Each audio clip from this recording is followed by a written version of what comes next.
কালী পুজোর দ্বিতীয় দিনে আমরা বেরিয়ে পড়েছি নাইট আউটে।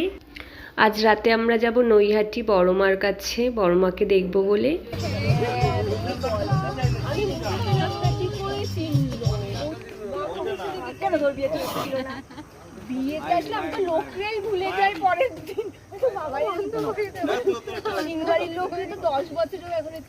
বাবাইটারই ভুলে গেছে। আমি তো বাবাইকে কি করে মনে থাকবে? বাবাইকে মনে আছে তো? না না মাঝে ভুলে যায়, মাঝে মাঝে ভুলে যায়। এখন মনে আছে তো?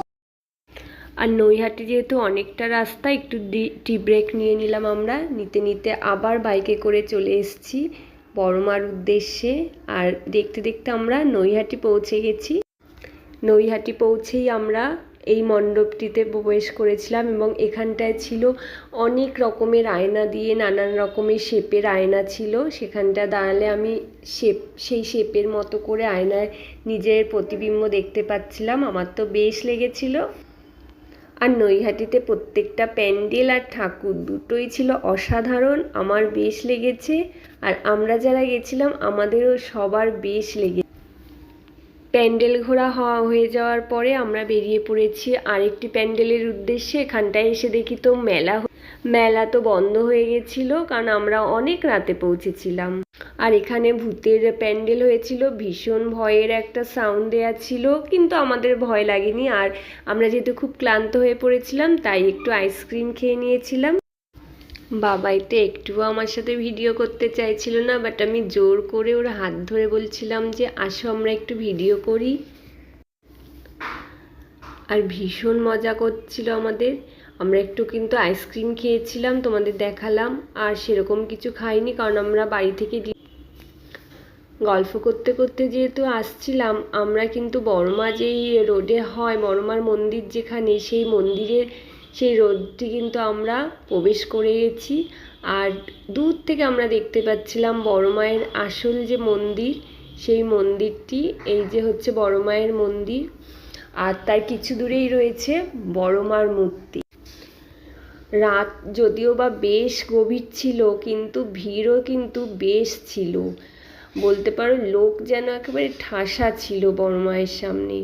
আর বড় মার সামনে যেতে আমাদের খুবই কষ্ট হচ্ছিল। আর পিছনে দিচ্ছিল প্রসাদ, আমরা প্রসাদও নিয়ে নিয়েছিলাম। বাবাইয়ের তো ভীষণ মজা হচ্ছিল, কারণ বাবাই এর আগে যায়নি বড় মার কাছে, এই ফার্স্ট টাইম বড় মাকে দেখলো। কিন্তু আমি কিন্তু এর আগেও গেছি এবং এই বছর আমি ডন্ডিও কেটেছি বড় মার কাছে। আর আমি তো তার দুদিন আগেই গেছিলাম ভোরবেলা, ভীষণ মজা হয়েছিল সেই দিনও। আজকেও ভীষণ মজা হলো। বাট ভিড় ঠেলে যখন বড়মার মুখটা দর্শন করি, তখন যেন সমস্ত ক্লান্তি, সমস্ত দুঃখ কষ্ট দূর হয়ে যায়। আর এইটুকু পাওয়া, এইটুকু আশা করে যাওয়া মার কাছে, আর এই লোভেই মাকে দর্শন করতে বারবার যেন আমি ছুটে যাই। আমরা সবাই বড়মাকে দেখার পর যেন একটা আমাদের মধ্যে তৃপ্তির হাসি, একটা তৃপ্তি যেন আমরা ফিল করছিলাম। তো আমার তো ভীষণ ভালো লাগছিল। বাবাই ভীষণ এক্সাইটেড ছিল বড়মাকে দেখার জন্য। আর যখন ফাইনালি দেখতে পেলো, ও তো নিজেকে যেন ধরেই রাখতে পারেনি আনন্দে। এতটাই আমাদের ভালো লাগছিল আর এতটা আমাদের আনন্দ লাগছিল। এখন তো আমার ভীষণ কষ্ট হচ্ছে যে সব পুজোই শেষ হয়ে গেল, আর বড়মার থেকে বিদায় নেওয়ার পালা। আমাদের যেহেতু নৈহাটির অনেক ঠাকুরই দেখা হয়ে গেছে, আর এখন রাত প্রায় অনেকটাই বাজে, কটা বাজে আমার ঠিক মনে নেই, বাট অনেক রাত হয়ে গেছে। এখন আমরা বড়মাকে দেখে বাড়ির দিকে রওনা দেব। তো সেই কারণে আমাদের সবারই কিন্তু একটু মন খারাপ হয়ে গেছিলো। আমরা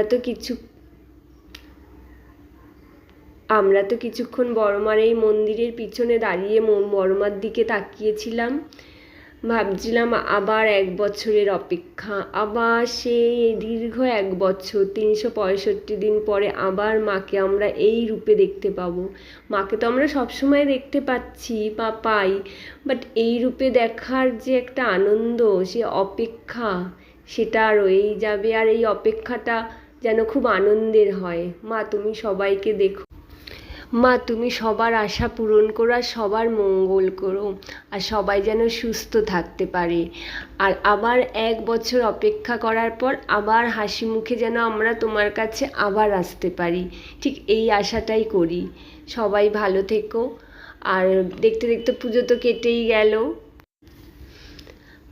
আবার আমাদের সামনের বছর দেখা হবে মায়ের সাথে। বাট এর আগেও মন্দিরে আসা যাওয়া অবশ্যই হবে, কিন্তু এইভাবে এই ভিড় ঠেলে মাকে দেখার যে আনন্দ, যে মজা, সেটা কিন্তু 1 বছরের অপেক্ষায় থাকবো আমরা। মা সবাইকে রক্ষা করো এইভাবে।